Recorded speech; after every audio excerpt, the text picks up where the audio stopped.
Starting live. Here we go. Just like that. Everybody, welcome to the Wake and Bake episode 10. Hope everyone's doing well. I'm also live on Instagram right now. So there is that. Let me just turn this off real quick. Boop, bop, a dee. PayPal is the new money. Hey, well, get rid of that. All right, we're live. We're good. I hope everyone's doing good. Hello to the Instagrammers in the room. Hello to the YouTubers in the room. I'm doing a dual live video today. I thought, why not? We'll hit the Instagram fam. We'll hit the Facebook or the YouTube crew. And yeah, we got 20 people watching in this one room. We got 100 people watching in this other room. What's up, Strains for Pains? Thank you very much. Jeff Rootless in the house on the Instagram. We got Keegan Perea, Joel Laser, ALF Farms, Nicholas Koo, Damian Gorecki, Jeff Way, Albert Malloway, Cincinnati Genetics, and Ike Jones, all chilling in the YouTube chat room. So if you want to check it out on YouTube, feel free to go over there. If you want to continue to check it out on Instagram, that's cool too. Welcome from London, Strains for Pains, the UK representing. Bubbleman, any new scoops? Not as of yet, but I do have my egg right here ready to go, gearing up with a very nicely cleaned sapphire dish, which is always nice when you got the fresh. So let's hit it. Have you thought about using Twitch as a streaming platform now that they've changed their terms and conditions, being able to use marijuana on stream? No, I have not thought about that. Let's be honest. If we're talking about video, if we're talking about streaming, nobody has traction like YouTube. You will not be seen by more people on any other video or streaming outlet, in my opinion. YouTube is the monster.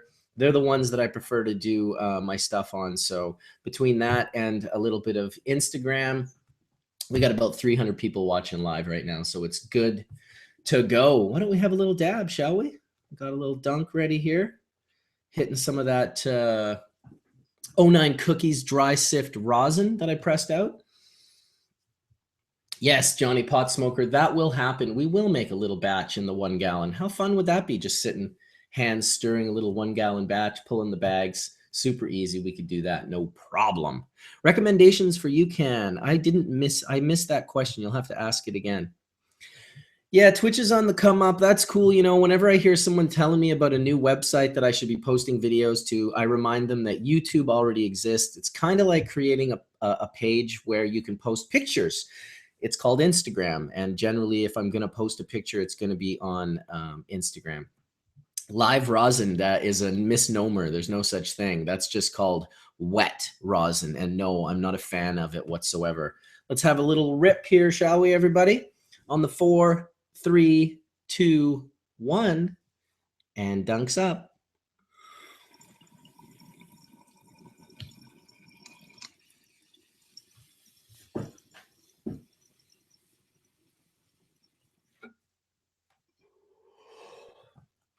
No, that Swiss perk was a gift from Nate Dizzle.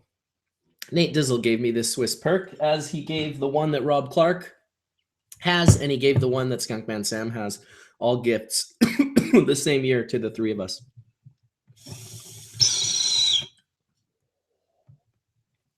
Can really see the pipe on the Instagram feed. Can't really see it on the YouTube feed. Booyah! Let's keep going. Great things. George Chance from Germany. I think the sick is worth it.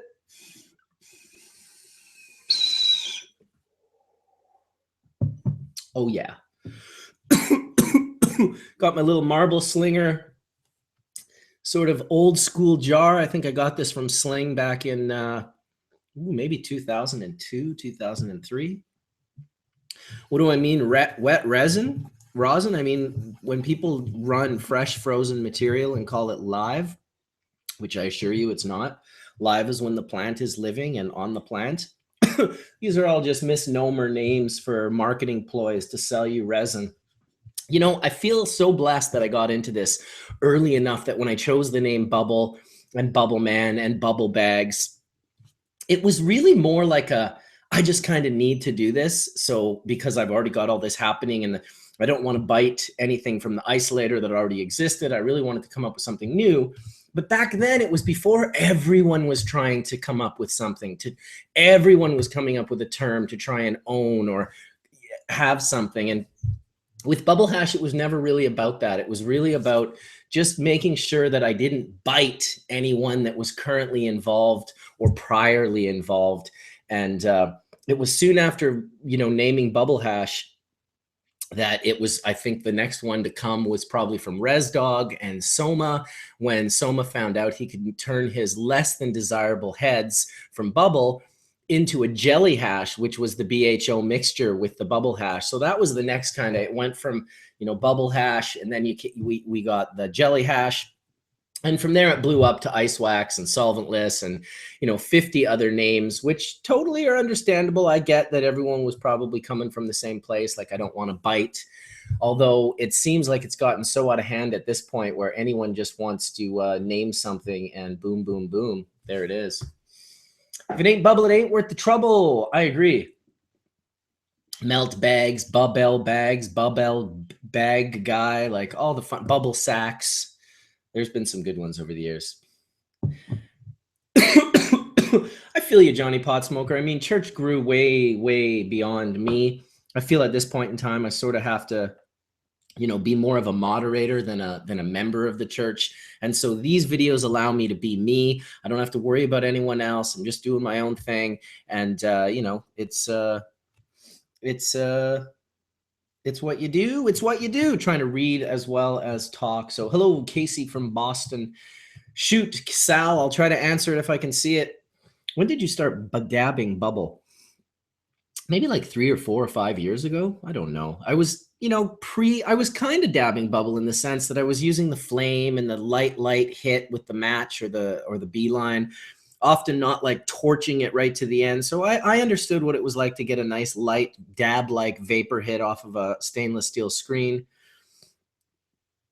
I don't have too much of an opinion on moon rocks, to be honest. I wonder why Mothership's website said it was $2,500 US. Good luck buying a piece off the Mothership website. When they drop anything, it sells out in minutes.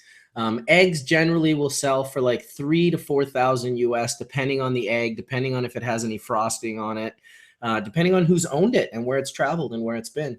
I'm sure you could get an egg for 2,500, but probably a second or an NFS. I don't know. Let's hit a bowl. I got another dunk. Of course, I've heard of Slightly Stupid, Jeff. I have a cool story of Slightly Stupid. My wife and I were backstage at the Slightly Stupid concert. Didn't really know about them. We had gone there. It was an offer from someone in Snoop Dogg's camp, said, yeah, come to the show. We'll put you on the guest list. And so we went there. And of course, Snoop was very kind of non-approachable, sitting in a big chair with like banking, those ropes that keep the people in line at the banks, around him. So, and bodyguards standing. And I was just like, I'm not interested in trying to meet famous people at all. It's just really not my trip. If he was cool and the situation came up differently, I would have gladly sat with him. So I went kind of and sat far away from where he was. And I just started smoking. I had a really nice pipe with me that Hops had made for me. Beautiful 2.5 foot inline with koi fish sandblasted onto the inline and beautiful green tubing. And I was just puffing some bowls and a guy came up to me, and I didn't know it at the time, but he was with Slightly Stupid. And he came up to me and he was like, are you Bubbleman? And I was like, yeah, like it was super random back then. This was a while ago when way less people recognized me as being Bubbleman. Snoop didn't invite me. It was someone from like the crew or whatever. I can't remember who it was. I never even talked to Snoop that night or anything, just to give you an idea. There was no connection there. However, I did make a cool connection with this dude from Slightly Stupid who was all stoked. Apparently, he was a member of ICMag, International Canographic. And he took a picture with me, and it was just a super funny experience to be backstage at a band's concert and have them come up to me and say, can I take a picture with you? I was just like, are you serious? Like this guy, those guys, at least some of them are seriously into cannabis. They are definitely not faking it. That's for sure. So shout out to Slightly Stupid and Snoop Dogg for making it happen. Let's have a little rip, shall we?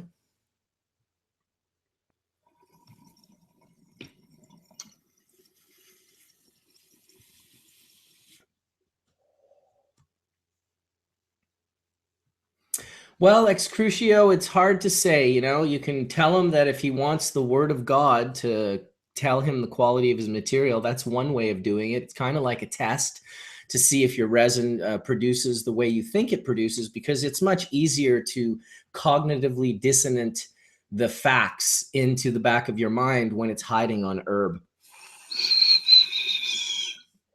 But yeah, absolutely. Convince him. It's a good idea. The bags are the word of God. The Trailer Park Boys are definitely faking it. Absolutely. Those guys do not puff tough.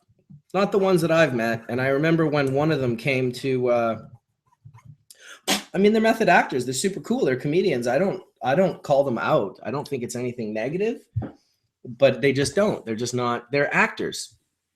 Whereas I would say that Snoop Dogg is definitely an entertainer. These guys, Slightly Stupid, seem to be very much who they were. I didn't get the idea that they were method actors, that they were pretending to be in a ska reggae band opening up for Snoop Dogg. I kind of believe that was exactly who they were. So that's, yeah. Well, random videos of my life. We could talk about something different if you like. I have not heard anything about the Gypsy Nirvana extradition. In fact, that is very fucked. For those of you that don't know, a good friend of mine, Gypsy Nirvana, who started the International Cannographic Magazine website, started his seed bay company, sold an enormous amount of seeds all over the world. And I guess it's been catching up to him. He spent a couple of years in the Philippines in prison, awaiting extradition to the US, but he beat it and somehow got back to the UK from the Philippines. And I guess now in the UK, they're saying that they want him from the US again. And they're trying to get him down to the US to serve some sort of a sentence, if you will. So definitely shout out to Gypsy Nirvana. We're thinking about you. If you're watching, or anyone that knows Gypsy or is in contact with Gypsy, as I'm no really longer in contact with him, you're welcome to come on Hash Church and talk about it if you want. If you can't, I understand that as well. But we'd love an update. We'd love to let everyone know an accurate description of what's going on with you right now. So definitely let us know. 196 people watching on YouTube, 150 people watching on Instagram. That's cool. It's nice. It's fun. We're rocking it out. I got my bubble bag shirt on, my 220, my blue shirt. You know how it is. Mostly the water you don't want. Yeah, that is not cool. Any tips for the 5-gallon bubble bags? Any tips? All right, watch my videos so you actually know all of my tips instead of just a few of them. Watch my videos. They're bubble bag videos on my YouTube channel, Bubbleman's World, and they will definitely, you can make hash with me while you're making it. Other than that, real simplistically, use cold water, use plenty of ice to ensure the water is cold. I like around 4 degrees Celsius, just above 0 degrees. I mix for a shorter period of time for the first time to not sacrifice my quality. I want to see what the most gentle material is. If you're using material that's outdoor or material that has at any given time been treated poorly, like put on, dropped onto the floor or gotten dirty, or maybe they swept in the room, if there's sweeping going on in the room and you're blowing all that stuff up into the air in flour, trust me, people do it. You're going to want to pre-wash your material, and I've talked about this before. Don't use the coldest water, maybe room temperature water in a nice, plastic sink type thing, a camping sink. You can put a ½ pound of material in at once into the water, gently massage it. Don't shake it around. Just gently massage it, and you can take that wet material back out and put it into your 5-gallon bucket to run it. You'll have lost a tiny bit of resin, but not so much, because we're not going to make the water very cold. That's a big key. When it's warmer, those heads will stay put, especially if you're gently massaging. Mostly what we're doing is we're releasing the material to allow that dust and debris to wash off and fall and sink into the water at the bottom.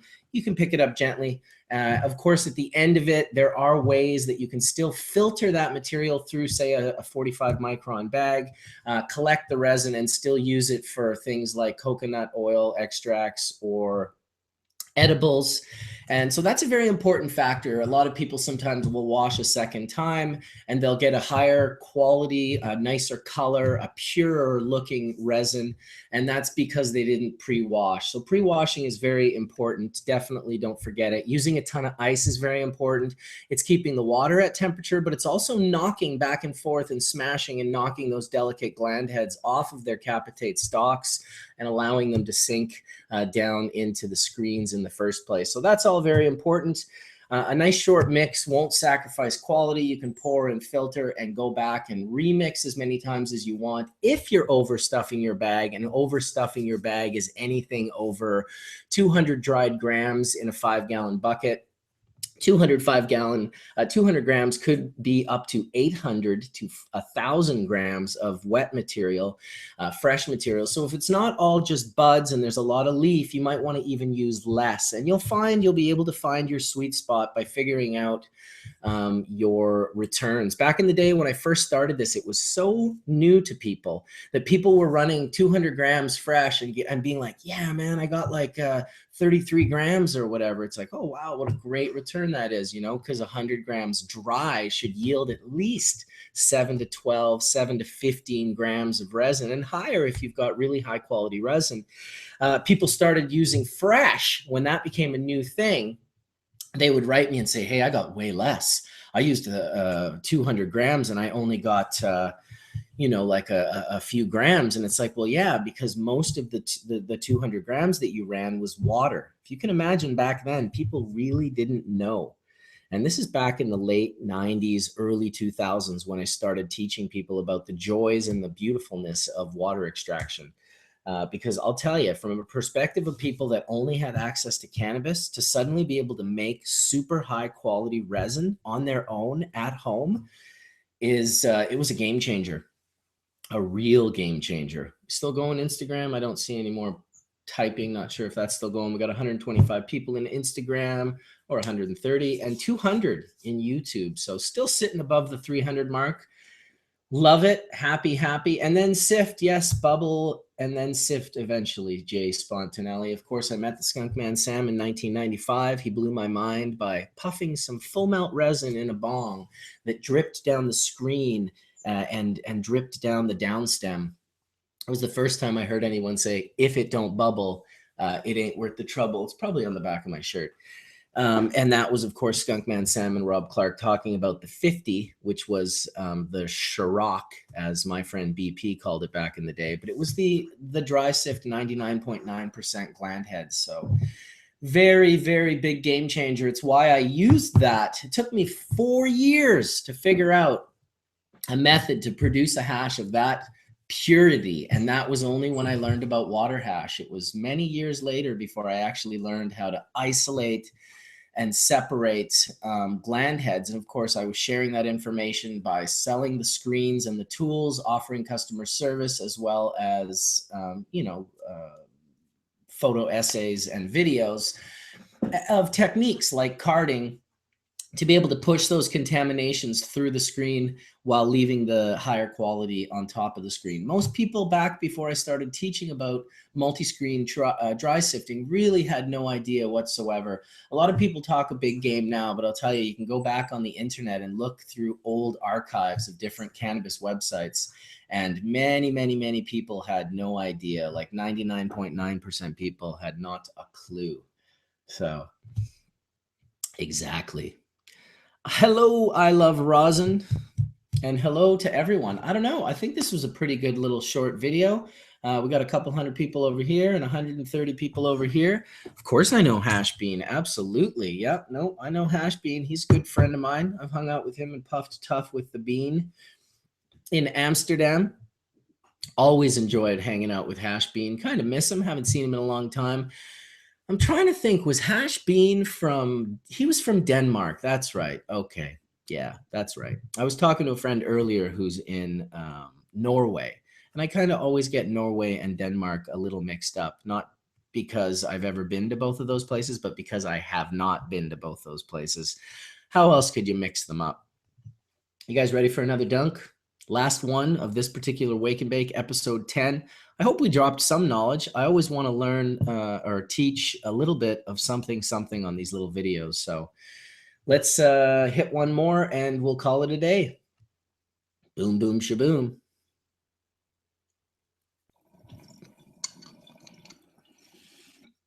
Custom Grow 420. Pharmacy Bros. I've absolutely watched Keef in my bags. Me too, Dove man. Me too. I might have even been a moderator. I was back there when it was Hash Bean and Batty. Remember Batty? Batty disappeared, but he was around.